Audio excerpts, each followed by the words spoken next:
Allah menciptakan mati dan hidup untuk menuji kalian. Siapa di antaramu sebaik-baik amal, bukan sebanyak amal. Allah tidak minta tahajud sepanjang malam. Bisa 2 rakaat tutup witir, sudah tahajud itu. Tahajud tidak harus 8 rakaat, tidak harus sunnah hajat, sunnah wudu, sunnah taubat, sunnah apa lagi. 2 rakaat tutup witir, sudah tutup, selesai. Ahli witir, ahli tahajud sudah cukup. Puasa Ramadan, kita selain bulan Ramadan diberikan kemudahan puasa Isnin Kamis.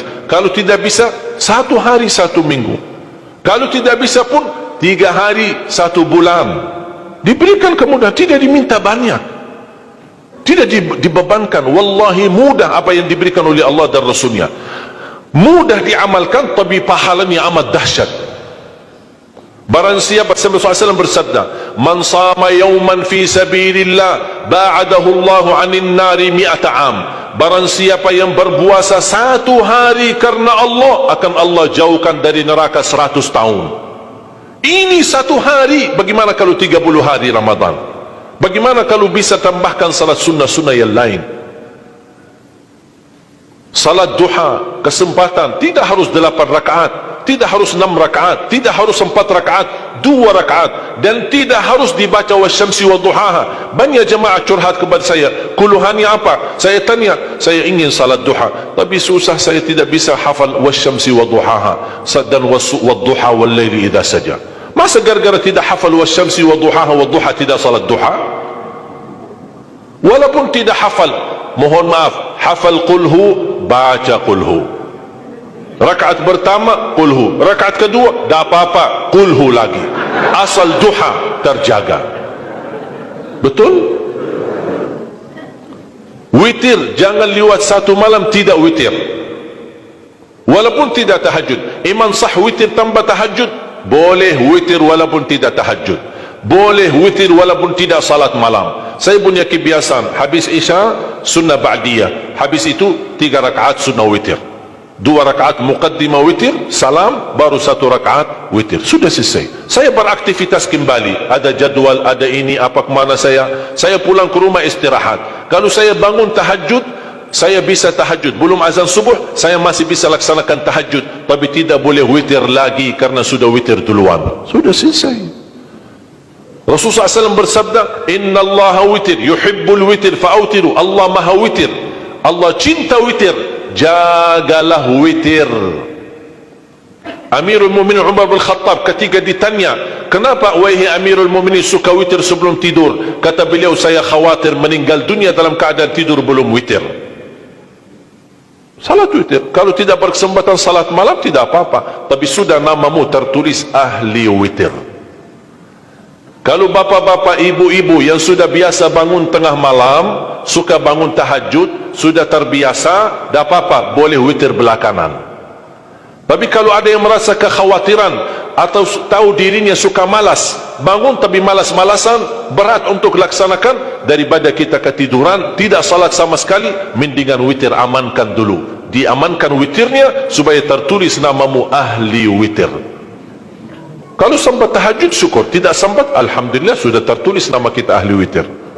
Termasuk baca Quran, sedekah subuh, termasuk amalan yang sangat mudah tapi sangat terbaik dan agung manfaatnya, bahkan dahsyat balasan Allah. Kenapa sedekah subuh lebih istimewa daripada sedekah di waktu lain? Saya meyakini dan tidak diragukan, orang Indonesia paling suka bersedekah. Setiap majlis ta'lim, setiap ada acara kegiatan majlis ta'lim atau kota amal di waktu Jumat, dimanapun ada orang Indonesia pasti suka bersedekah, beramal saleh, mengisi kota amal. Tapi yang perlu diperhatikan pertama sedekah subuh. Kenapa sedekah subuh lebih istimewa? Karena ada malaikat yang Allah turunkan, tugasnya cuma satu, mendoakan orang yang bersedekah di subuh hari.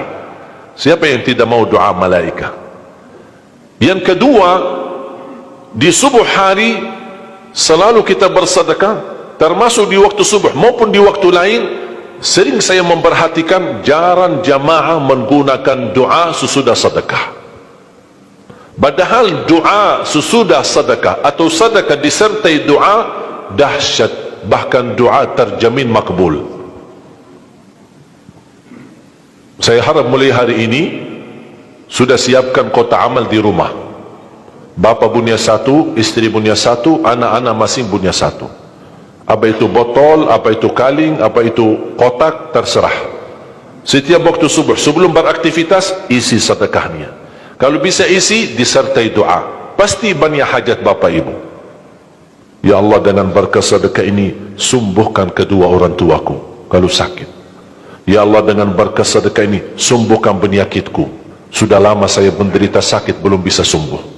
Ya Allah, dengan berkat sedekah ini, karuniailah kepada aku dan keturunanku menjadi penghafal Al-Quran. Ya Allah, dengan berkat sedekah ini, berikan kemudahan bisa ke tanah suci haji dan umrah dan ziarah Nabi Muhammad sallallahu alaihi wasallam. Ya Allah, dengan berkat sedekah ini, anakku sedang ujian, termasuk anak-anak, ajarin anak isi sedekah, anak doa. Ya Allah, saya lagi ujian, mudahkan ujian saya.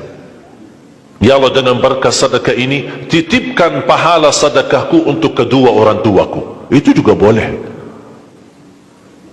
Tetapi tolong disesuaikan. Jangan sedekahnya koin-koin, tapi doanya sampai terbit matahari. Malu sama Allah. Kelamaan kata malaikat doanya. Padahal sedekahnya teng, teng, teng. Kalau saya usulkan, satu kali sedekah, satu kali hajat. Termasuk anak-anak muda yang sedang melamar kerjaan, isi sedekahnya. Ya Allah, mohon dengan berkat sedekah ini, mudahkan lamaran kerjaan saya supaya diterima, menjadi kerjaan yang membawa rezeki yang halal. Termasuk jodoh, termasuk keluarga yang sudah lama menikah belum punya keturunan. Saya punya teman 17 tahun tidak punya keturunan. Dia menggunakan sedekah subuh sama istighfar, alhamdulillah 6 bulan kemudian beliau telefon saya, istrinya hamil. Saya sendiri 13 tahun tidak punya keturunan. Secara medis normal, sehat, tidak ada masalah. 13 tahun tidak punya anak. Saya menggunakan rutin sedekah subuh, alhamdulillah diberikan oleh Allah Subhanahu wa taala 3 anak. Kalau istri baru 1. Dahsyat manfaatnya sedekah subuh untuk hajat kita. Kapan saja Bapak Ibu bersedekah, jangankan hanya sedekah subuh. Kalau bisa sedekah subuh menjadi amal ibadah yang tetap. Selain sedekah subuh, kalau anda gunakan sedekah dimanapun, termasuk di hari Jumat, isi kotak amal, jangan lupa disertai doa. Sebutkan hajatmu. Siap?